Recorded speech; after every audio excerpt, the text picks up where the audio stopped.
Hello friends, welcome back or welcome to my channel if you've never been here before. My name is Bree and today I'm going to be counting down 5 romance books that I think are underhyped, 5 romance books that I think are appropriately hyped, and 5 romance books that I think are underhyped. Let's get into it. Now, I already did this video with fantasy books and it was super fun. I had so much fun going through my shelves and deciding like what I wanted to spotlight. And again, just like I did in that video, I'm gonna give another disclaimer that this is my opinion.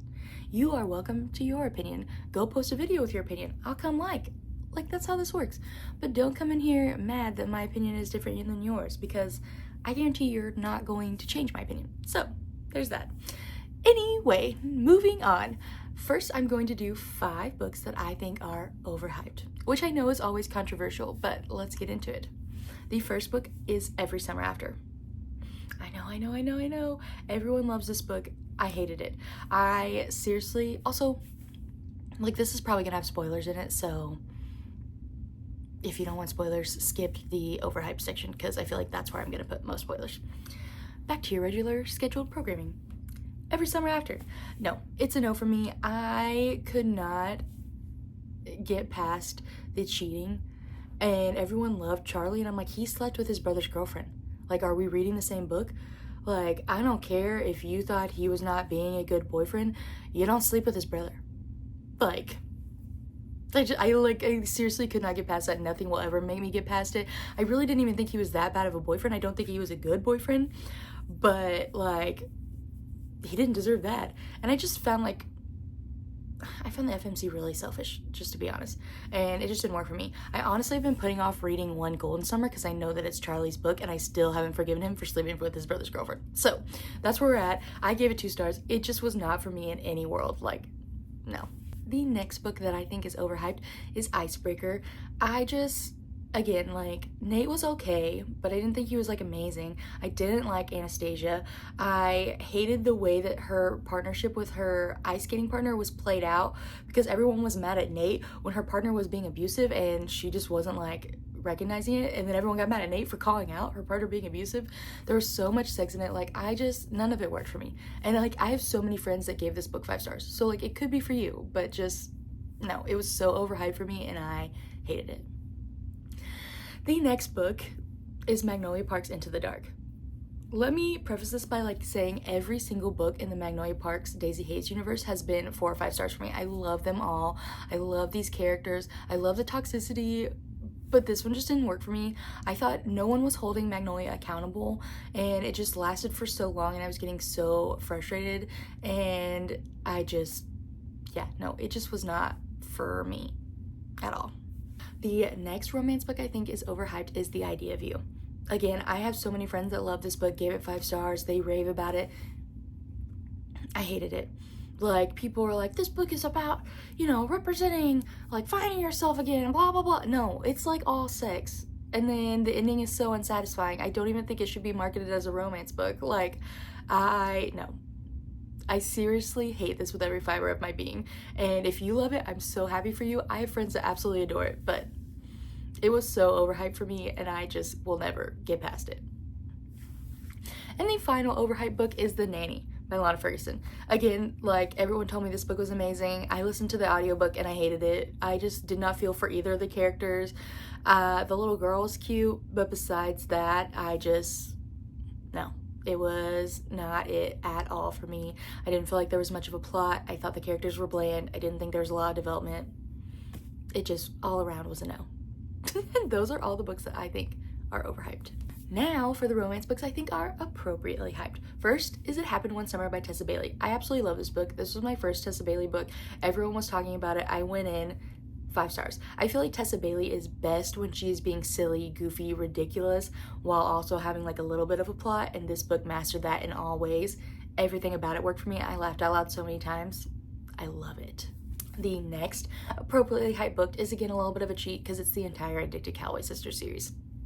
I saw this book everywhere before I finally picked it up, and now it's one of my all-time favorite contemporary romance series. I've read it millions of times. I've read every single book. I have tabbed it, quoted it, everything you could do. I love this whole series. I love these characters, everything about it.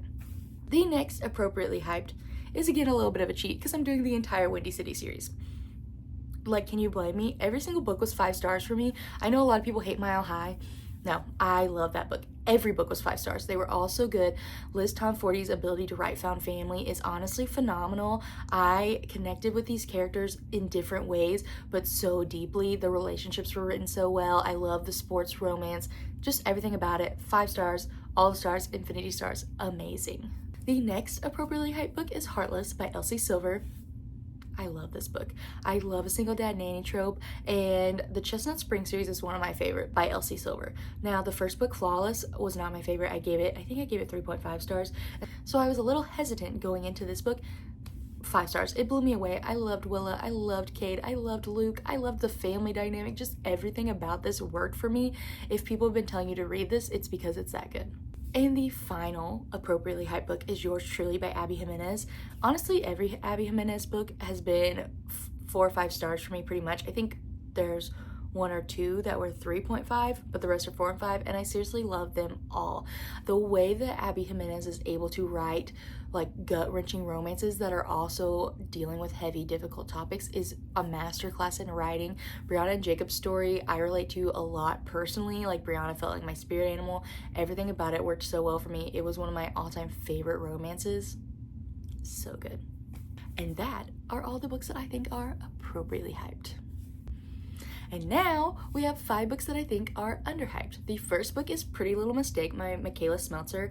Listen, I'm an accidental pregnancy girly. Like, I just love it. I love a protective man. I love a cute kid. Like, everything about that trope works for me.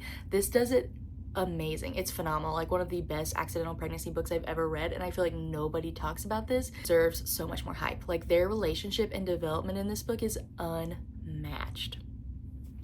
Next is Tattered Stars by Catherine Cowles.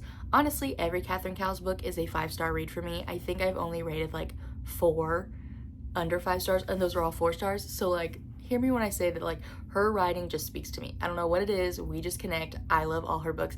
The Tattered and Torn series is so good and so underrated. Like, more people need to read it. This book is sheriff to the town, and she was in a like cult, and her family kidnapped the sheriff's little sister when they were younger. She helped release that girl, and now she's moved back, but everyone still associates her with the cult. They fall in love, tension, enemies to lovers, found family, like literally everything. Everything about this book is so good. The next underhyped book is Letters to Molly by Devney Perry. This book broke me. I listened to the audio, then I read it regularly, then I read it on my ebook. Like, I've read it every single way possible. I love it. It's kind of like, not marriage in crisis because they've already divorced, but like second chance at marriage. I don't even think that's a trope, but that's what I'm gonna call it.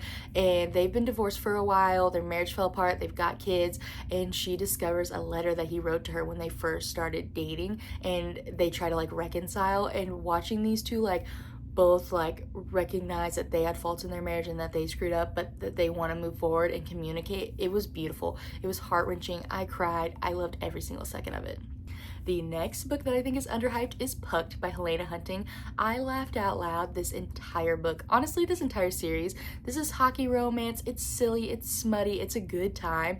Helena Hunting is hilarious. Like, literally, this book is just full of laughs. I laughed so hard. I loved Alex and Violet's story. It was so much fun and so silly and just a great time. And if you haven't read this, you're missing out. And the final book that I think is underhyped is Beyond the Thistles by Samantha Young.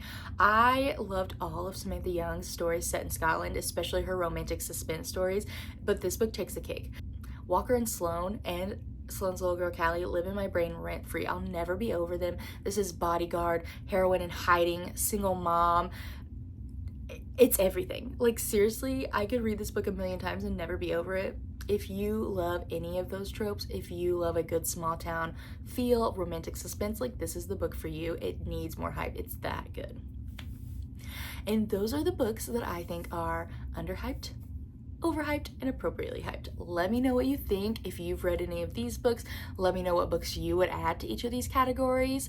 Don't forget to like, comment, and subscribe, and I will see you soon.